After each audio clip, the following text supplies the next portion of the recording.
सरकारचं ऐकणार, सन्मान करणार आणि शिष्टमंडळासोबतही चर्चा करणार, मात्र आता थांबणार नाही। सरकारच्या आश्वासनानं मराठा समाजाचं पोट भरत नाही। जरांगे पाटील उपोषणावर ठाम।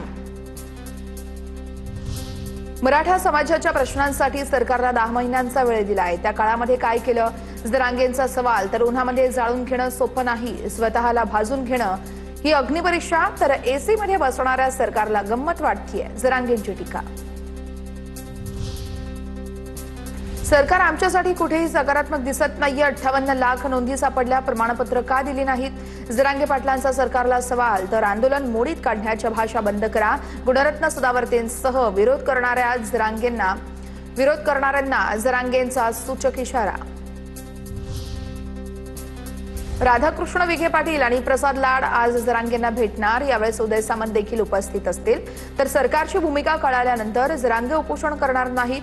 मुख्यमंत्र्यांसोबत चर्चा केली, ते सकारात्मक आहेत, विखे पाटील यांची माहिती।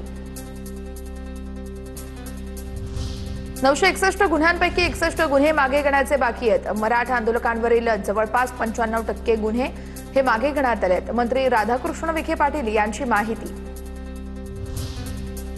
ओबीसींच्या आरक्षणाला धक्का लागल्यास रस्त्यावर उतरणार। राष्ट्रीय ओबीसी महासंघाचे अध्यक्ष बबनराव तायवाडे यांचा सरकारला इशारा। मनोज जरांगेंना आमचा विरोध नाही, तायवाडेंचं वक्तव्य। जरांगेंच्या मागण्यांसंदर्भात सरकार सकारात्मक आहे। जरांगेंना उपोषण करण्याची गरज पडू नये अशी सरकारची भूमिका आहे। उपमुख्यमंत्री एकनाथ शिंदे यांचं वक्तव्य। जरांगेंच्या मागण्या चुकीच्या आहेत। मनोज जरांगेंच्या मागण्या संविधानानुसार कधीच मान्य होणार नाहीत। ओबीसी नेते लक्ष्मण हाके यांची प्रतिक्रिया। तर मराठा समाजाला दिलेले प्रमाणपत्र खोटे आहेत, हाकेंचा आरोप। रोहित पवार कुलूप घेऊन पुण्यातील सीआयडी कार्यालयामध्ये दाखल। दादांच्या अपघाताला 4 महिने झाले तरी तपास होत नाहीये। तपास होणार नसेल तर कार्यालयाला कुलूप लावा, रोहित पवारांचं वक्तव्य।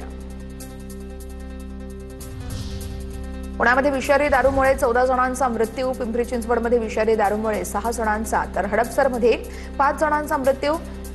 विषारी दारू प्रकरणी योगेश वानखेडे याला अटक, तर मुख्य आरोपी कर्नल सिंह विरखा फरार।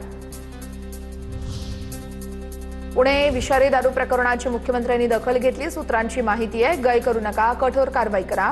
पुणे आणि पिंपरी चिंचवड पोलीस आयुक्तांना फडणवीसांचे आदेश। आरोपी योगेश वानखेडेने दारूमध्ये मिथेनॉल मिसळवल्यानं अनेकांचा मृत्यू झाला। आतापर्यंत 3 ठिकाणी कारवाई, तर अन्य ठिकाणांचा राज्य उत्पादन शुल्क विभागाकडून तपास सुरू आहे। पार्थ पवार आणि भुजबळांमध्ये अन्नधान्य पुरवठ्याचे विशिष्ट व्यक्तीला टेंडर देण्यावरून वाद झाल्याची सूत्रांची माहिती आहे। कसं काम चालतं याचा दाखला देत भुजबळ संतापले, तर पक्षातून यावरती अधिकृत प्रतिक्रिया देण्यास नकार, सूत्रांची माहिती। अजितदादांच्या राष्ट्रवादी पक्षामध्ये धुसफूस कायम आहे का, असा सवाल उपस्थित। पार्थ पवार यांनी मंत्र्यांकडे टेंडर निधीची माहिती मागवली आहे। सूत्रांची माहिती आहे, गेल्या 6 महिन्यातील टेंडर निधीची माहिती मागवल्याची सूत्रांची माहिती आहे। पार्थ पवारांच्या सूचनेमुळे वरिष्ठ नेते नाराज आहेत। आम्हा दोघांमध्ये कसलीही वादावादी झालेली नाहीये, भुजबळांकडून स्पष्ट। तर मी कुठल्याही शासकीय कामात हस्तक्षेप केलेला नसल्याचं पार्थ पवार यांच्याकडून स्पष्ट। प्राजक्त तनपुरे उद्या भाजपमध्ये पक्षप्रवेश करणार। उद्या दुपारी 3 वाजता रवींद्र चव्हाणांच्या उपस्थितीमध्ये पक्षप्रवेश होणार। अहिल्यानगर परिषदेची जागा तनपुरेंना दिली जाणार आहे।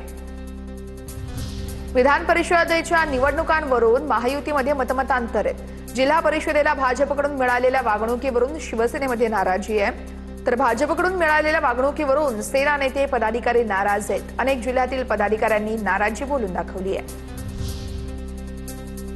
1 जूनला विदर्भातील भाजपच्या वरिष्ठ विधान परिषद उमेदवारांचे अर्ज भरले जाणार आहेत। नागपूर, भंडारा, गोंदिया, वर्धा, चंद्रपूर, गडचिरोलीमधून अर्ज भरणार आहेत। अमरावतीमधून प्रवीण पोटे अर्ज भरणार असल्याची माहिती, तर नागपूरमधून डॉक्टर राजीव पोद्दार, चंद्रपुरातून अरुण लाखाणी अर्ज भरणार आहेत।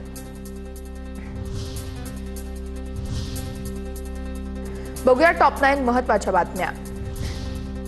संतोष बांगर जिल्हापुरता मर्यादित असणारा कार्यकर्ता नाहीये। येणाऱ्या काळामध्ये मोठी जबाबदारी देण्यात येणार आहे। श्रीकांत शिंदेंकडून संतोष बांगर यांना मंत्रिपद देण्याचे संकेत।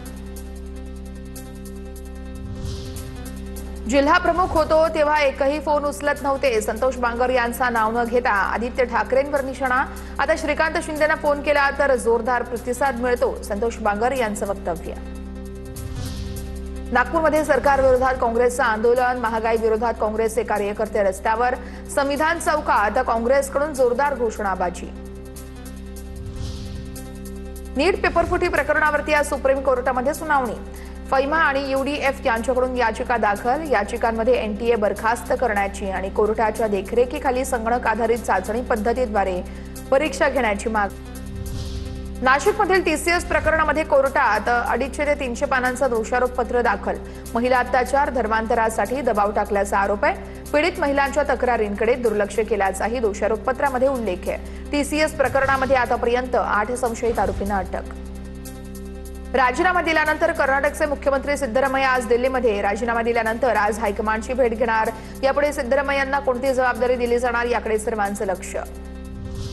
कर्नाटक विधानसभेचा नेता निवडण्यासाठी उद्या काँग्रेसची बैठक असेल. बैठकीमध्ये डीके शिवकुमार यांना विधिमंडळ दलाचा नेता निवडण्याची शक्यता आहे. उद्याच डीके शिवकुमार सत्ता स्थापनेचा दावा करण्याची शक्यता आहे. तर आज दिल्लीतील काँग्रेस हायकमांडच्या बैठकीत शिक्कामोर्तब होणार आहे. कॉकरोच जनता पार्टीने दाखल केलेल्या याचिकेवरती आज दिल्ली उच्च न्यायालयामध्ये सुनावणी. कॉकरोच जनता पार्टीचे एक्सवरील अकाउंट ब्लॉक केल्याविरोधात संस्थापक अभिजित दिपके यांची याचिका आहे.